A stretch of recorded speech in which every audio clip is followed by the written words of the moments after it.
Good afternoon or good morning, everybody. My name is Ginevra Cucinotta. I'm a learning portfolio manager at the UN System Staff College, and I will be the moderator for this session.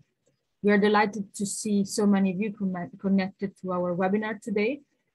Today's session is the second of the UN System Staff College Hour webinar series as part of the Berlin Climate Security Conference 2021. Our common thread throughout the course of this webinar series is climate security through sustaining peace lenses by adopting an integrated approach to our discussions on the impacts of climate-related risks on peace and security. Today, we will focus on food insecurity, climate change, and conflict sensitivity. We will discuss best practices and lessons learned across the UN system to address food insecurity and promote peace by mainstreaming conflict and conflict sensitivity into programs on the ground. There is a growing evidence that the increasing frequency and intensity of extreme weather disasters such as floods, droughts, and megafires, a result of climate change, is having a devastating effect on food and security livelihoods. According to the report, The State of Security and Nutrition in the World 2020, hunger affected 2 billion people in 2019, living in fragile and conflict-affected areas. That is nearly 26% of the global population. Of these, close to 750 million people, nearly 1 in 10 people in the world, were exposed to severe level of food insecurity. If, on the one hand, humanitarian crises are the product of a number of events, extreme weather conditions compounded by social inequalities and inadequate governance structures, violent conflicts is the cause of an 80% of humanitarian needs.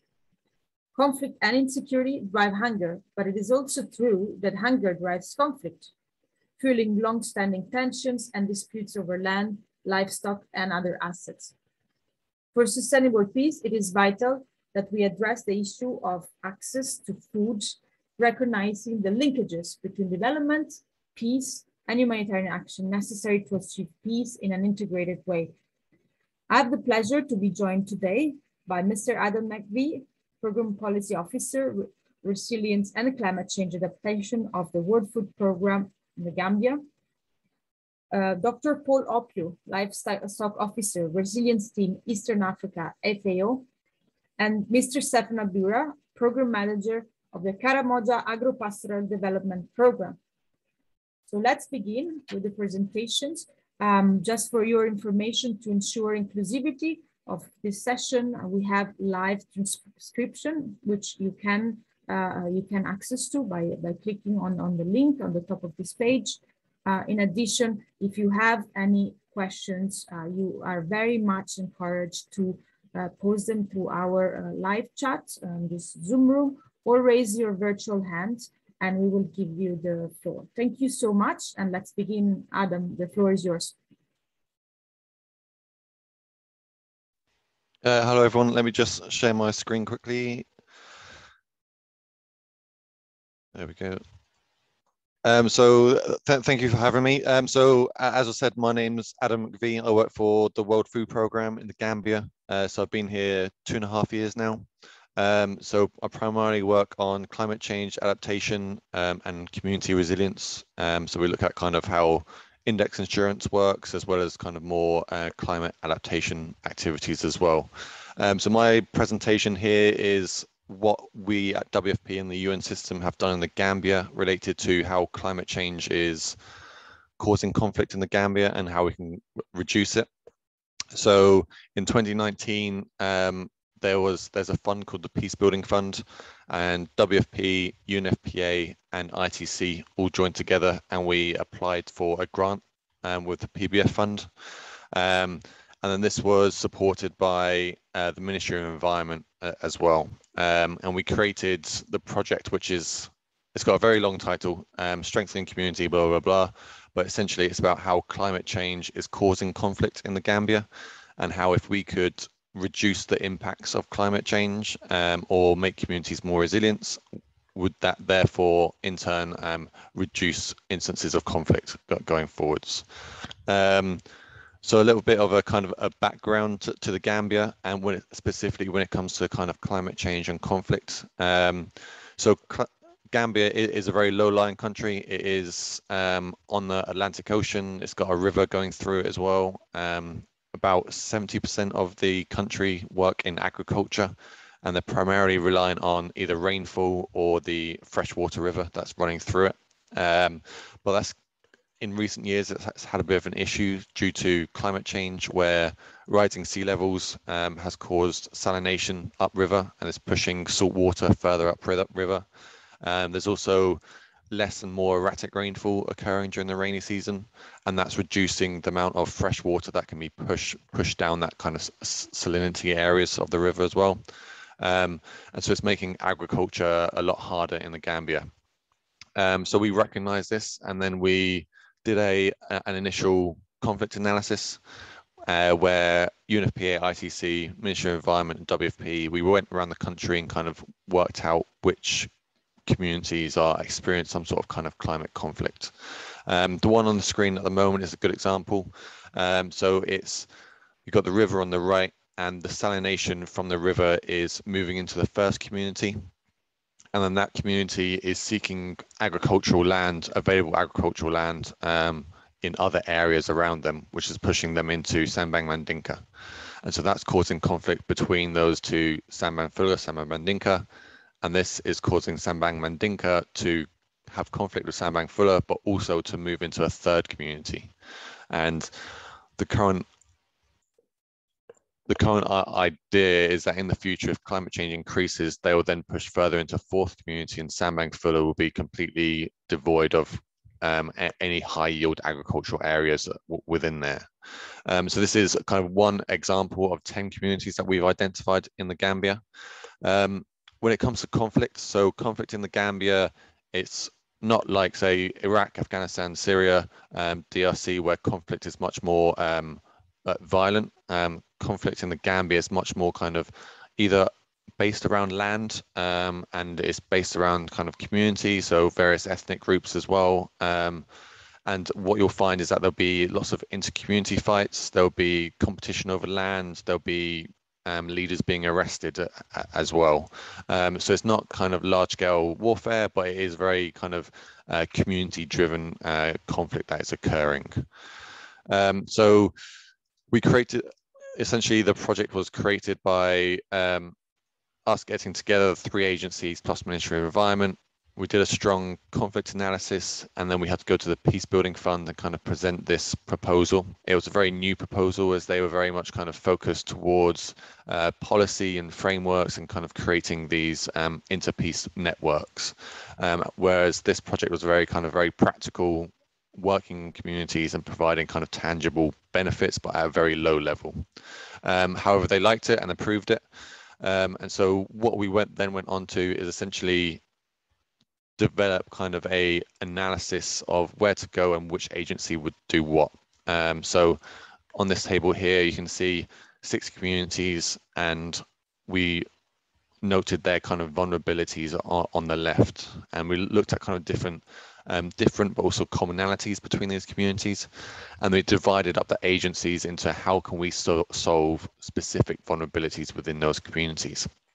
So for example, reduced forest coverage. This is something WFP, it has part of its portfolio in terms of tree planting. So about 3 weeks ago, we planted about 37,000 trees in communities where they specifically needed forest, either to kind of reduce the penetration from the sun, or reduce dangerous windstorms, or even to kind of also to reduce the impacts of flash flooding as well, which is what a lot of communities identified as real issues. And then there's other kind of activities in here, such as conflict resolutions, which is more focused towards UNFPA. And so they've been holding women's groups and youth groups around how to suitably kind of do conflict resolution. So from this, essentially, we created a good framework. We could see where each UN agencies that their focus was. So WFP's focus was essentially very much kind of around agriculture and food production, and so that's our first if statement. Second if statement is UNFPA. They're very much focused around women and youth. They've got a good, strong focus on kind of gender sensitive and gender sensitive climate change, as well as gender sensitive conflict resolution. And then ITC they're very much focused on livelihoods and kind of job promotion. So shifting away communities from agriculture to diversification, such as tie-dye or mechanics or carpentry. So reducing your exposure to the impacts of climate change would then reduce your conflict over that arable land. And then after, the idea is that if we can fully achieve these activities, we will then achieve our then statement, which is essentially shifting away from an agricultural production phase or reducing the vulnerability to that agricultural production. So this is a very kind of, this is essentially how our framework works. The UN system is structured how it is. So we each have our own outcomes and indicators, but we're coming towards a common theme. Essentially, this is how the project is outlined. It's a 2-year project, and it's only a small project, about 1.7 million over 2 years, which is the idea of where we're kind of hoping that we can get some really good results and then lobby this for like further, larger, more multi-year funding. We recently did a joint monitoring visit about 3 weeks ago now, and found some really good results from what we were doing. So what I think our main finding from the whole project is that actually it's not the activities that we're doing that is reducing conflict, it's the way that we're going about it. So one of the best stories we had is ITC were giving tricycles to communities so they have better access to markets. And so there's a real issue where communities were just selling produce within their community. They weren't bringing in any additional funds from outside, so the community couldn't grow. And that's because it was 30 to an hour walk to the local market. And then sometimes they won't even sell as much. So it's not kind of profitable. However, the introduction of tricycles helped this kind of integration into a wider marketplace, which we saw that as diversifying livelihoods. However, what we found was that actually when we gave tricycles to these two communities who are conflicting, the alcalos or community leaders were actually bonding over how to ride the tricycles, and it was the first time that they actually started talking to each other in a long time because of this conflict. But they started bonding over the fact that they were bonding over how to drive tricycles. Another thing was the community reforestations. We had communities come together and plant trees together, as well as a community youth football competition as well that brought people together. But in some communities, what we found is that just kind of going into a community and just saying, we've got these activities, we're interested in helping you kind of solve some of these issues, specifically around climate change and how it causes conflict. What we found is that communities then came together and said, yes, this is a real issue, and started solving the conflict themselves. And then by the time we came back 6 months later to say, these are the activities, we've now got these activities which we're going to implement now, they've been saying, oh, we're almost solved our conflict. In another community we went to, the community had experienced conflict over agricultural land, and it was driven by two alcalos who were essentially, they both owned the land, and there was conflict between the two communities over who owned this piece in the middle. After a year working in these communities, essentially now all the youth and women and a lot of the men have just said, actually, this conflict is just between the alcalos, the community leaders. It's their land. We're just going to let them go and just deal with it themselves. And so the youth before, they were kind of led into this conflict between various leadership in the two communities, and then we've brought them together, and the youth have just actually come together and said, actually, it's got nothing to do with us. There's no conflict between the youth themselves, and actually it's just a leadership issue and they just need to solve it themselves. So we've had some really good results so far. The project closes in December, and I think one of the main gaps of what we're finding is that actually a lot of the benefits, a lot of the activities that we're doing have a long time kind of return on investment. So if you look at forests, for example, it takes 10, 20 years for a tree to grow to an adult stage. at that point, you'll be able to work out whether you've reduced flash flooding or windstorms in the community. Same with diversified livelihoods. It takes a good couple of years for a business to become sustainable and actually produce a large impact as well. So although there's 2 years within the project, and COVID has caused some delays in that as well, I don't think we'll see the real benefits of what the project has done until 5-10 years down the line, where hopefully the more sustainable activities can actually show their real benefit going forwards. But it's been good so far working with the 3 different UN agencies, and Ministry of Environment have been very involved as well. And it is kind of a leader within the climate conflict sector as well, where there's some research out there, but there's not necessarily the practical implementation of those research elements as well. So it's been good to actually kind of put some of these technical and academic skills into practice, specifically within this project as well. So I think that's all from me. I've hit my time limit, I believe, but no, thank you. Thank you very much, Adam, for really taking us through the way WFP has really been working on an integrated way, which is really now very much the central piece of the Secretary General Sustaining Peace agenda.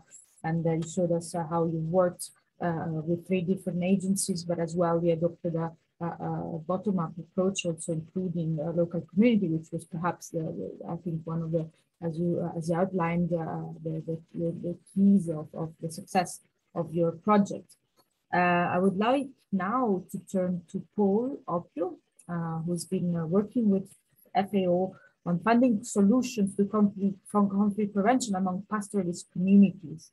And Paul, take us through your project, and in particular, it would be really interesting to learn from you how you worked in an integrated way, not only with other agencies around you, but with local communities and as well with regional organizations. Thank you very much. Paul, the floor is yours. Thank you, Ginevra, and good afternoon, good morning, good evening, wherever you're connected from. First, I want to really thank Ginevra and the team for giving us the opportunity to share our experience. I should say over a decade long FAO experience with a number of community-based organizations, local authorities within the Horn of Africa. But the particular focus of this good practice that I will share with you is in the Karamoja cluster, and later you will see where that cluster really stands. In the interest of time, let me move on. This is the Horn of Africa. You can see different countries, different cross-border areas, and these areas that you see color-coded by IGAD, these are areas where pastoral mobility is very, very rampant. And it's a very, very dry area, so always affected by drought. So the one of focus today is the purple one, the number 1. This is the Karamoja cluster. This cluster is occupied by people called the Karamojong, who are agro-pastoralists. So basically, their main livelihood is livestock based. They move across these borders, irrespective of which country they are going to. As long as there is pasture and water, they will move. And as I mentioned, the Karamoja cluster covers 4 countries: Ethiopia, Kenya, South Sudan, and Uganda. And what you need to know is that this area has one of the lowest socioeconomic indicators compared to other areas of these countries. You can see that it is at the periphery of each of these countries. So if you look, the capital for Ethiopia is Addis Ababa, is way, way far away from these people, the Karamojong community.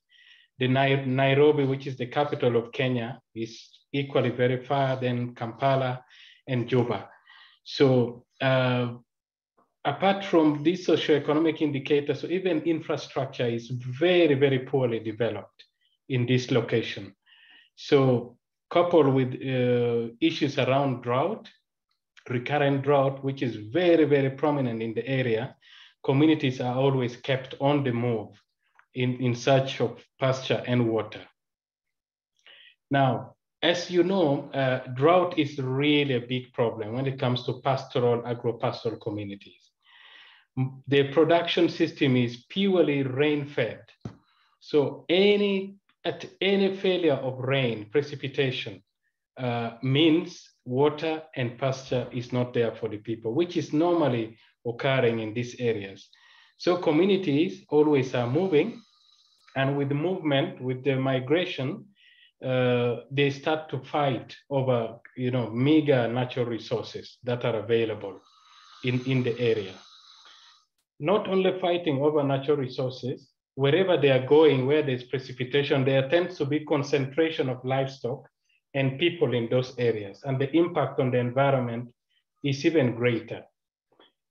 And with that comes a lot of livestock diseases, and with drought also losses of livestock, where people start to lose their livelihood.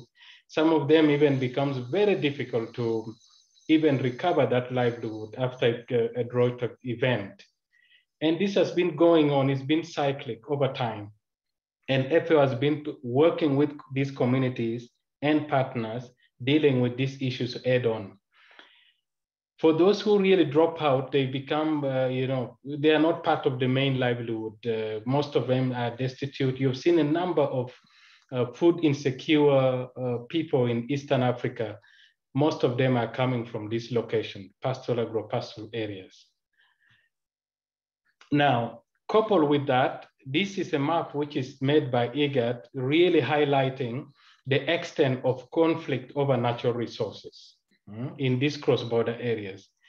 As people move following rains, where there's pasture and water, as I mentioned, the tendency for conflict intensifies, and as well, cattle rustling, people trying to grab livestock from each other, trying to restock communities that these are mainly youth within the area. So this is the map that was produced by IGAD showing the different hotspots where these things are happening. Now, food insecurity, as I mentioned, the main cause is, of course, drought. And with drought, of course, loss of natural resources, which they use for grazing, sometimes floods, and also livestock disease is a big, big issue in the cluster.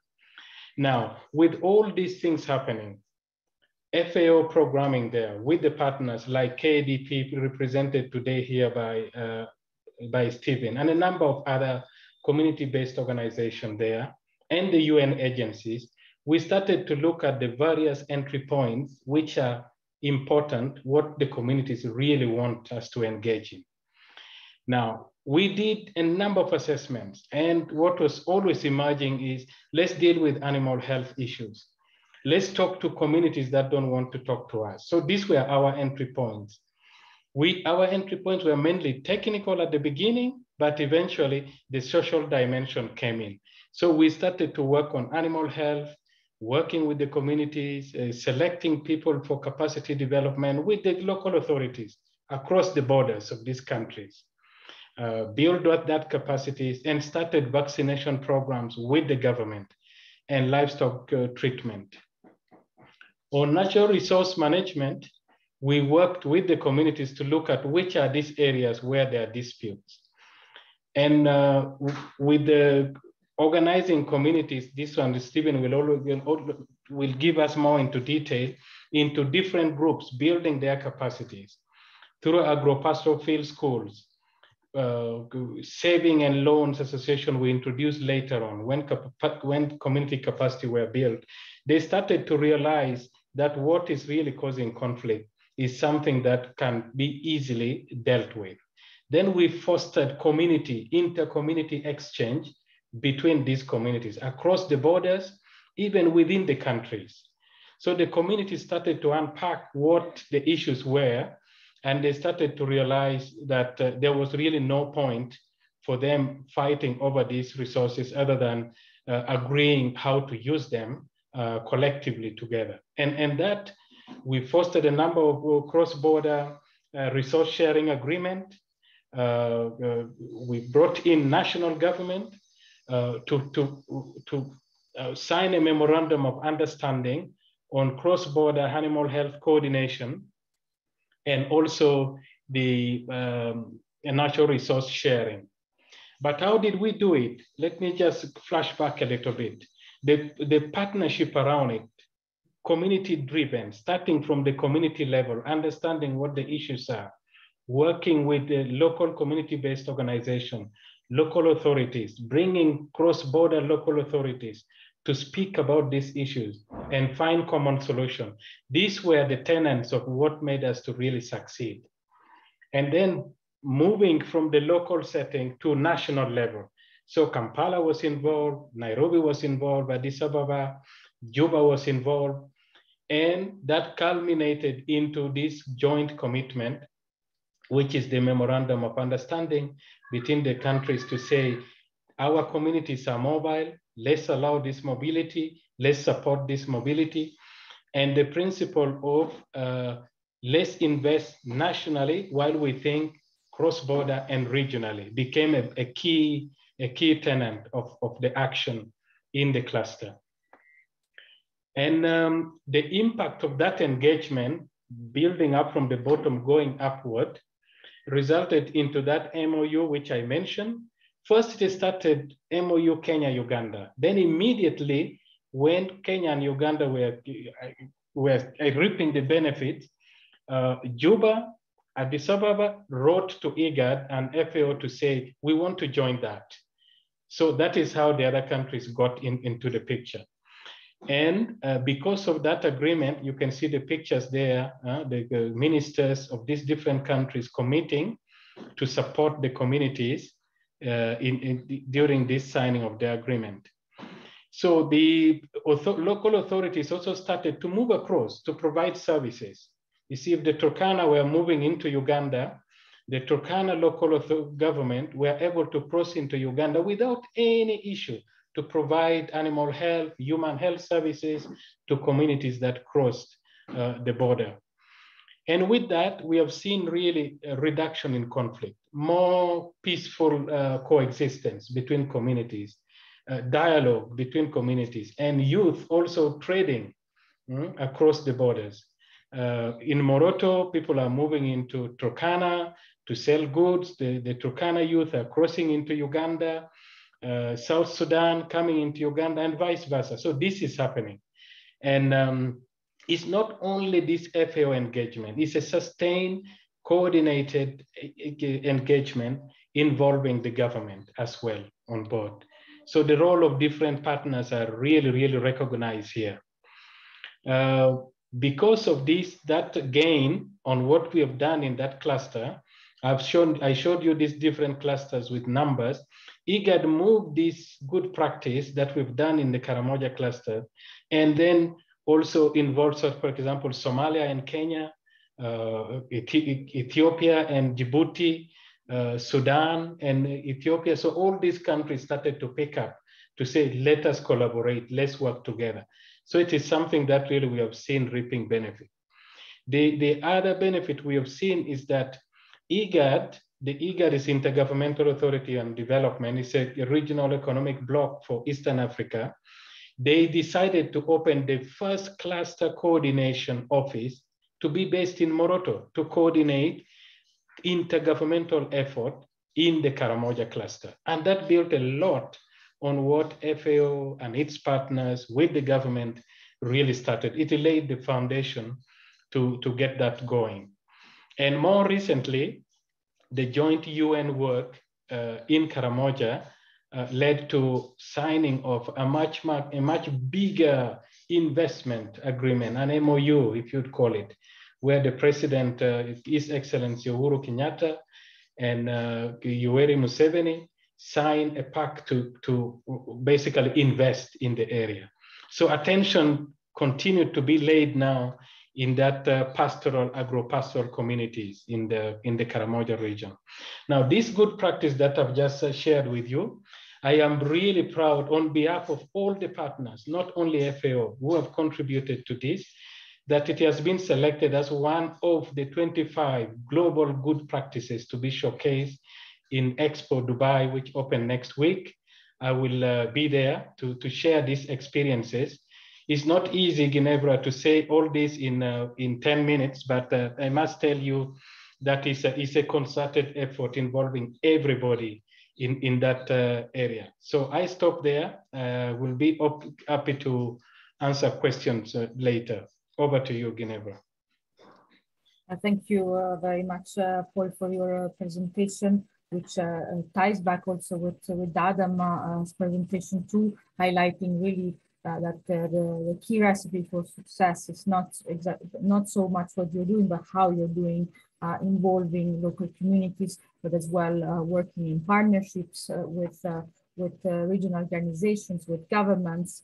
And I also note, how you frame your perspective in that you involved, you said, let's invest locally, but then as well work at the cross-border level and the regional level, which are all elements that we must take into account for a sustainable peace approach when we talk about climate security interventions. I would like now to leave the floor with Stephen, who is the program manager of the Karamoja Agro-Pastoral Development Program, who's been involved at a local level with the FAO project that Paul just highlighted. And Stephen, we would like to hear your experience in this. So the floor is yours, and I'm going to share the screen now in a moment.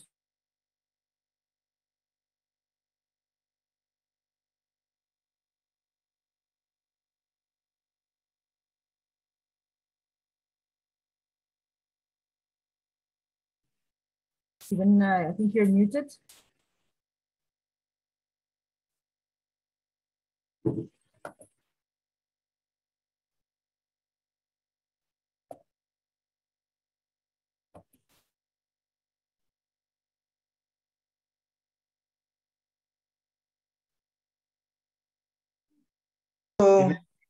There you go. Okay, great. Thank you, Stephen.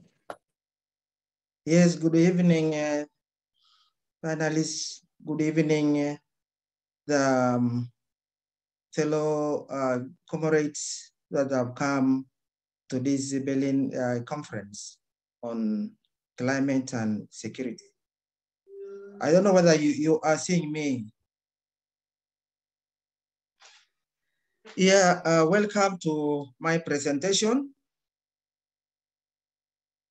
My presentation is on climate change and conflict mitigation, presented by Karamoja Agro-Pastoral Development Program and FAO partnership. Slide 2. KADP was founded in 2002, is a local non-profit making non-governmental organization operating in Karamoja, Uganda. It's a local breed NGO. KADP has a solid record for service expanding in Karamoja for 20 years, having field offices in various districts. We're operating in Moroto, Nakapriprit, Nabilatuk, and Napak.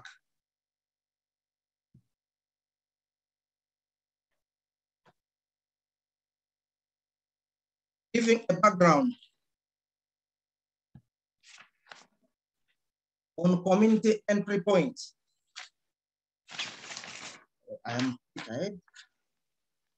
KADP and FAO partnership areas of work. We do with cereal banking stores, most especially done with women. This is especially to improve food security, improve food supply in hungry seasons. This is basically, Karamoja has been hit in consequences on drought. Sometimes every 4 years, there is a drought which affects the livelihood of the Karamojong. So when this drought comes, it finds out that the people are not there to fall back. It finds that there is no cereals even in the stores. animal macheted. So we supported cereal banking in order at the time when these droughts come, they don't find people when they are not prepared. Here, if one comes towards December, January, April, up to May, you find that the Turkana, their brothers, come and collect the cereals from these stores. A cereal bank store, it's made from local materials. It takes about 10 bags, 5 bags, depends on the size. We also worked on livelihood security and economic development to ensure that since we normally receive little rain, so we bring out into other technologies like short maturing crops that are climate smart, that dodge the climate, especially when the drought comes. He finds out that they are drought tolerant. Sometimes they can thrive. And then we introduce village savings.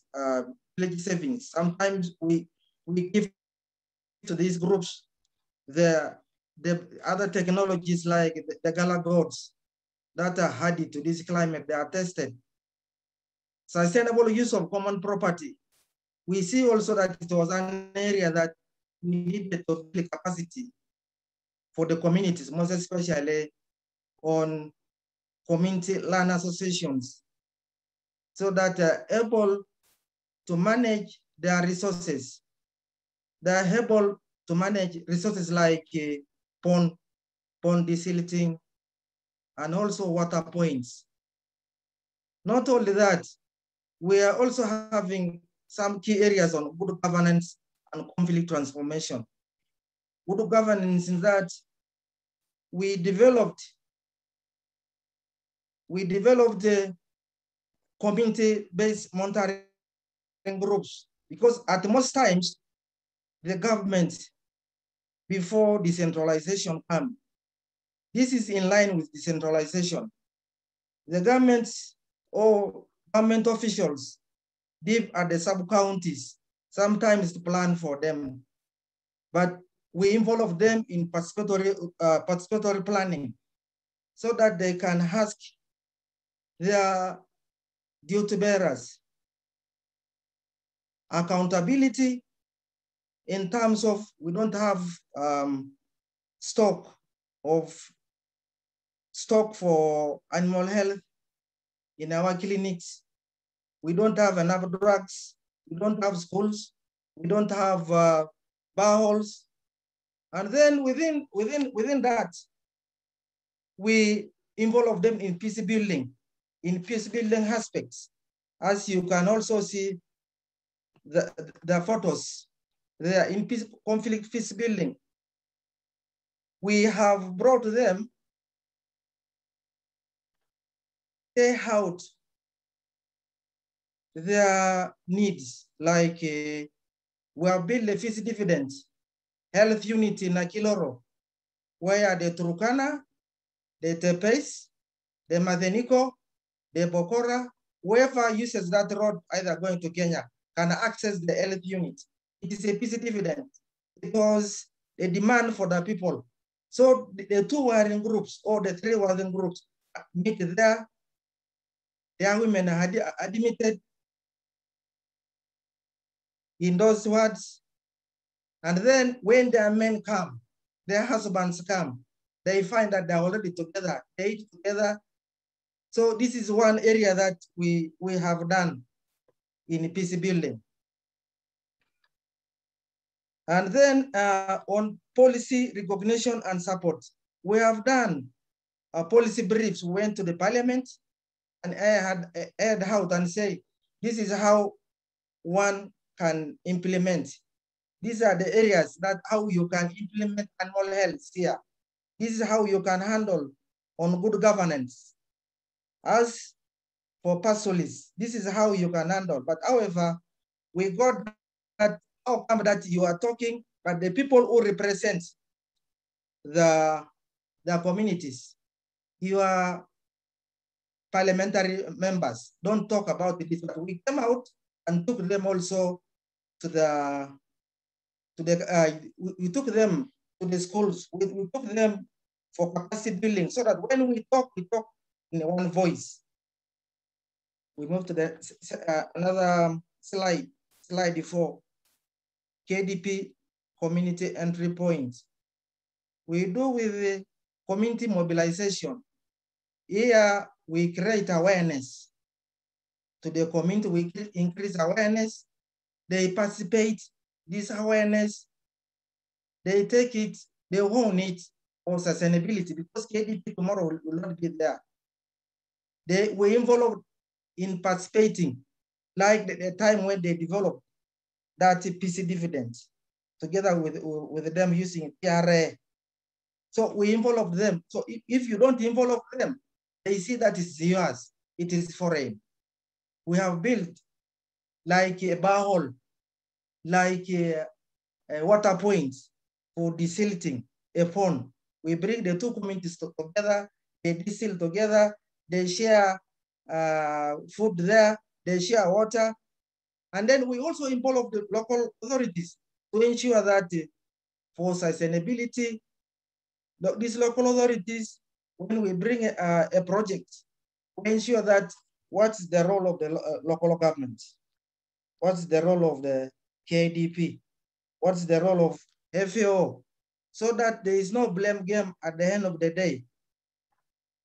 We also do with consult as our entry point, consultation of a Council of Elders.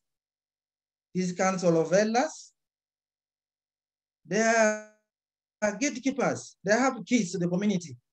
They are resourceful persons. They have helped us to develop the appropriate strategies in order to go to the community. These are the messages that when you are carrying Peacebuilding, you need to talk this at that time. We also give them a platform. So by capturing them, because there is many people following them, they are respected, they are held respect, they are there to stay. And then we move into our technical entry point, pastoral field schools. Paul has just hinted. It's also an entry point that we have done through these other technologies. Drought resistant crops, quick maturing, that are climate smart. Community animal health workers. This is where we have scored a lot. We train them. It's the community that give us. These are the people. They are village graduates. They are not town graduates. These are the communities these are the persons that we live with them. People that they are elected in terms of if they have good manners in the community. If elders send them, they respect them. So with these community animal health workers, they go and do prevention, most especially deworming, spraying. They even other stakeholders use them. It's not only meant for KDP. They have ever done it greatly. And then National Resource Management Committees. We have done this. We have trained them on how, but they have knowledge, but we build on them. How do they manage resources, enclosures? Because they have been also practicing enclosures for land, for weak animals, for sick animals, through a Peacebuilding committees that see that you should not fire, you should not burn the grass. They monitor that. They also share that our brothers from Pian, our brother across the community, across Kenya, they need to come. They negotiate, then they share the resource. Also within field farmer schools, we have demonstrated there is vegetable demonstrations learning center and onion seed production, whereby it has become a learning center. It is more of a scam. The information goes more faster rather than taking them to these other farms. This farm, it has also supported the both Kenya, the Kenya community come and pick vegetables here, especially sukuma wiki, and then vegetables also, especially they serve moroto. It has also increased household income. Not all that, previously, the impact of these farmer field schools, we gave votes to these field farmer schools. Most especially, some households have educated their children to university level. Those ones that you see, the two, each one stands along with his mother. Those are graduates that are impacted from field farmer schools. Their animals multiplied because they had peace. They multiplied. A goat, you can exchange 5 goats with a cow, and then they educated these young their children. We move into village savings and loans associations. This, instead of going to the bank has their complications. This one is also an entry point. It has brought, it's a good entry point for mobilizing field farmer schools. They contribute. It has also improved their household fare for the members. We move to the next slide. On natural resource management, the Sandam source success in Karamoja has become a learning architectural point. The Sandam committee, you see the two men, they are a committee for a sunny dam. They are not only 2, but they are about 10.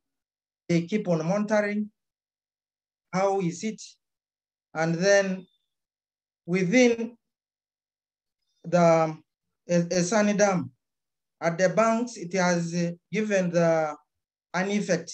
It is green, and then they are also planting vegetables to sell to the town, most especially in a nearby town. We move into committees, peace committees. This is where towards around December, November, the Natural Resource Committee, Management Committee, or Peace Committee meetings come up with ways on how to manage and share available resources amicably without conflicting. Up there, they are the tepes. They are saying this part of the mountain,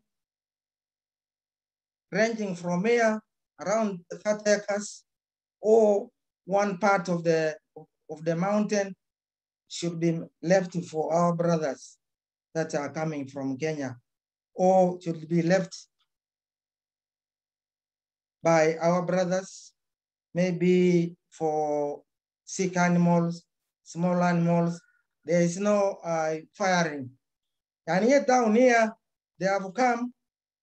These are the Turkana, where the peace meeting in Agiloro, where they say the eater is eating them. We are coming.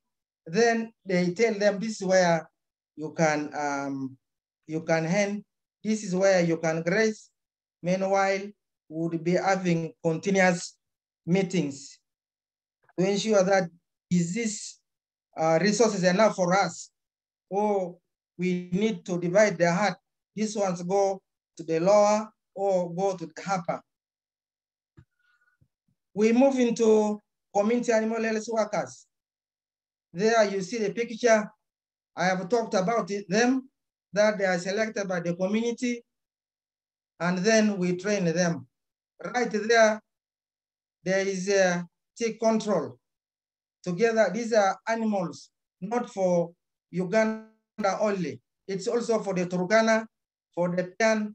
This is how peace, our activities sustain peace.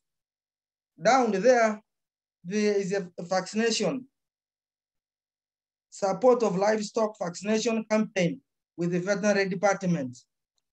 We train this, and then they go and help the veterinary department. This is around Esani Dam, Kobebe, where the cows of the Turkana, all cows were vaccinated following the bilateral agreement that was reached by the two presidents in September 2019. And also we drill boreholes.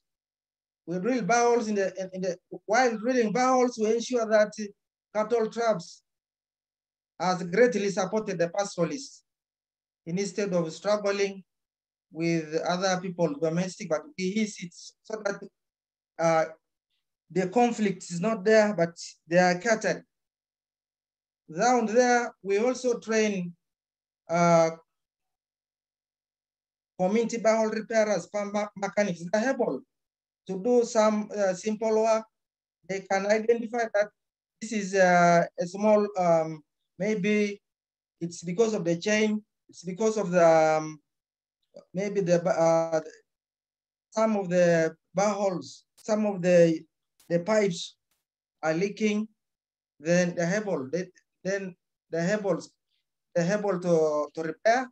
And also, if you're able to repair, this is a kind of giving them a life skill that instead of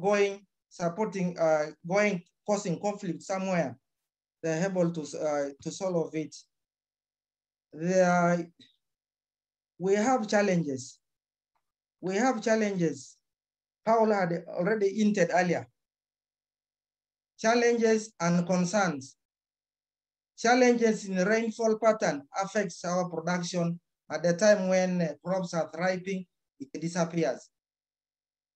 Due to prolonged droughts, it also affects especially our crops. Down there, you see reduced water availability for livestock, most especially when the rain disappears. The photos which you see are the Turkana. And now, when you see the animals have emaciated because there is reduced moisture, and then at the end, we're insecure. But however, they allowed them, we share the small resources.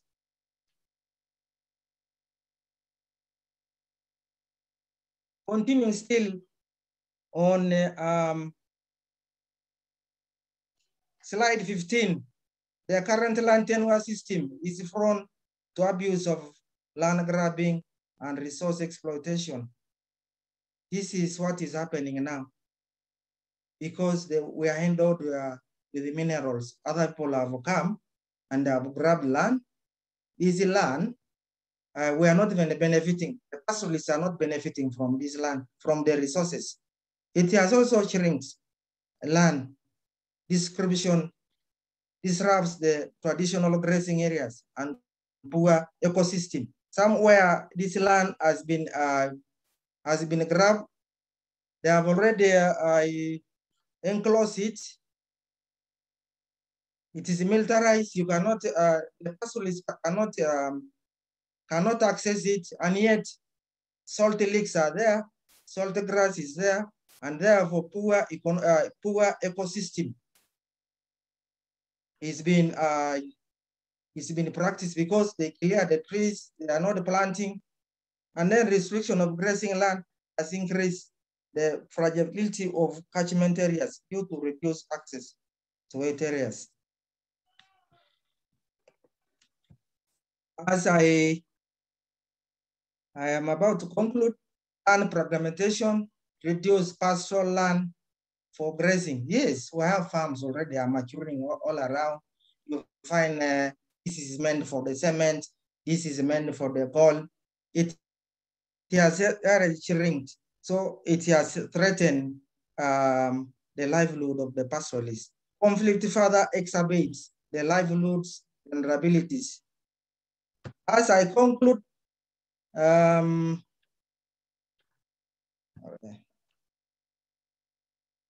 conclude by saying thank you for listening. Alakaranoi, the picture that you see, the elders, these two men, after having a meeting for a natural resource, so they thought that let us have something for the elders.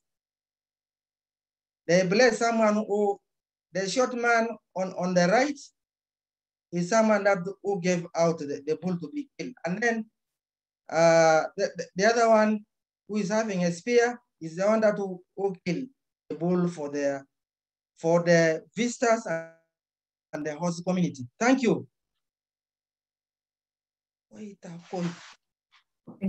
Thank you very much, Stephen, for your presentation and showing us how the Karamoja Agro-Pastoral Development Program has been addressing some of the potential vulnerabilities within your community in an inclusive way.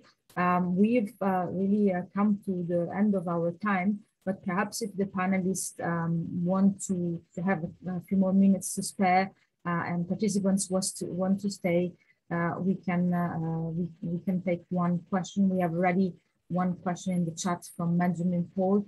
I don't know if you're happy to stay for a few more minutes or if you have to go, of course, feel free.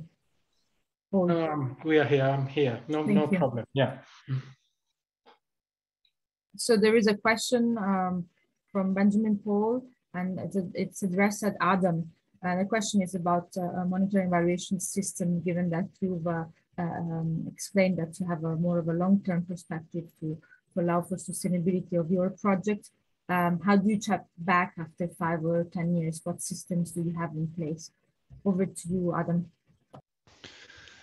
I think it's a very good question. I think this is a question that the sector has been grappling with for decades, I'd say, because we are all in recurring grant cycles, and you only get M&E budgeting for a grant during the active period. However, it's something that we've discussed here in the office because the thematic areas are pushing towards it, and WFP are obviously going to hopefully, touch wood, be in the Gambia for providing support for the long term. So hopefully we want to come back in the future to our communities like pro bono attached to other grants to see what has or hasn't worked. But the majority of our sustainability plan is functioning through the Ministry of Environment.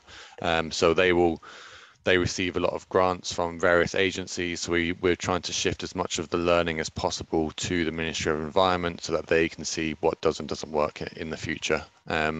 Just because the UN grant cycle or NGO grant cycle doesn't allow for that 5-year return to grants, basically.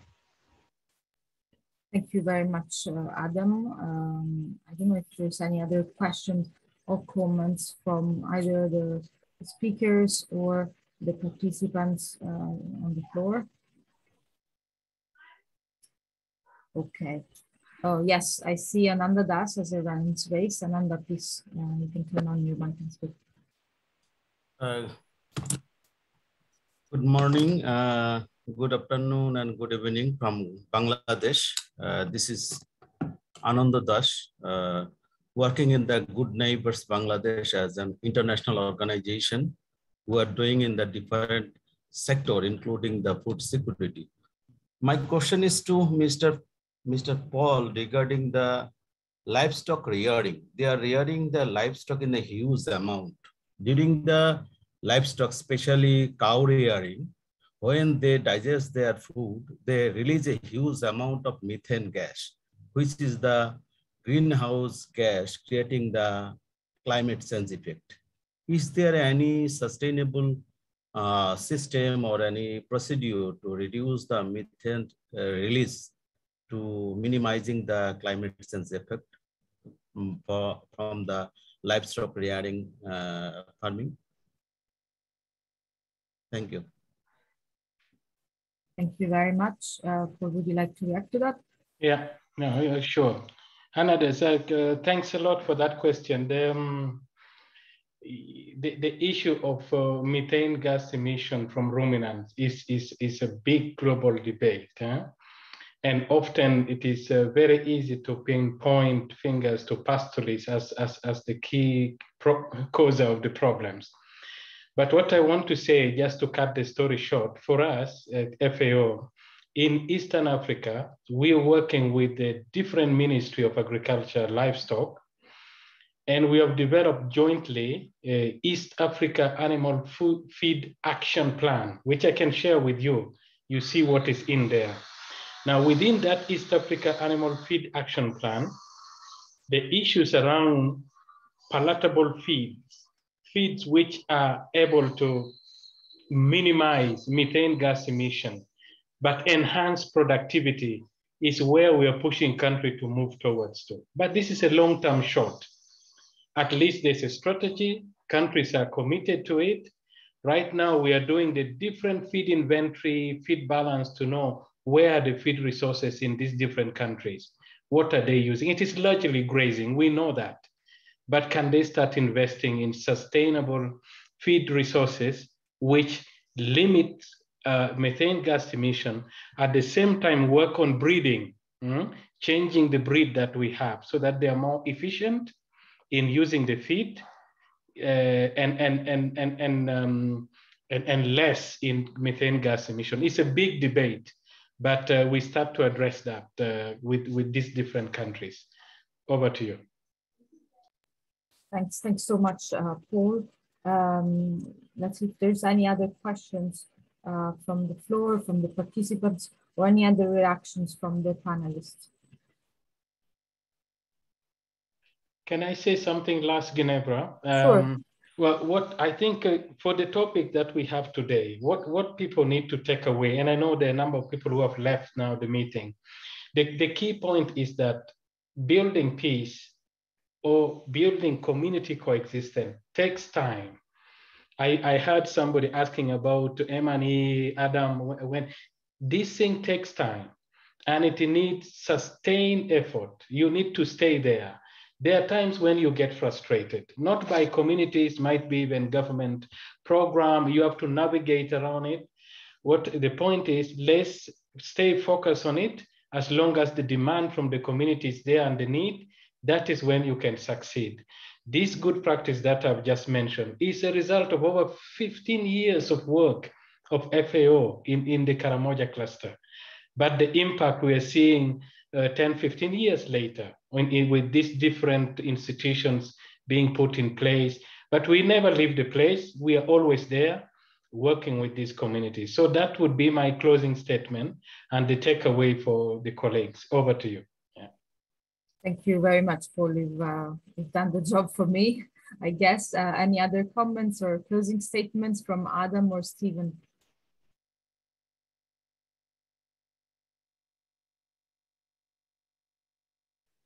Okay, so if there aren't any, thank you very much for being with us. We started with Adam from WFP in his presentations, which really highlighted how WFP in the Gambia is working in an integrated way with other organizations, and how really the key to success in their work for sustaining peace projects that address food insecurity, it's really to work together in an inclusive way with the local communities. We have also listened to Paul's enlightening presentation, which highlighted the approach that FAO is taking in the Karamoja region, which not only includes local community, but also Paul emphasized the importance of working in partnership with regional organizations, but also at the cross-border level. And then we heard from Stephen really the importance of working hand in hand, international organization, local communities, government, to really tackle potential factors of insecurity and vulnerabilities, such as scarce natural resources due to the impact of climate change.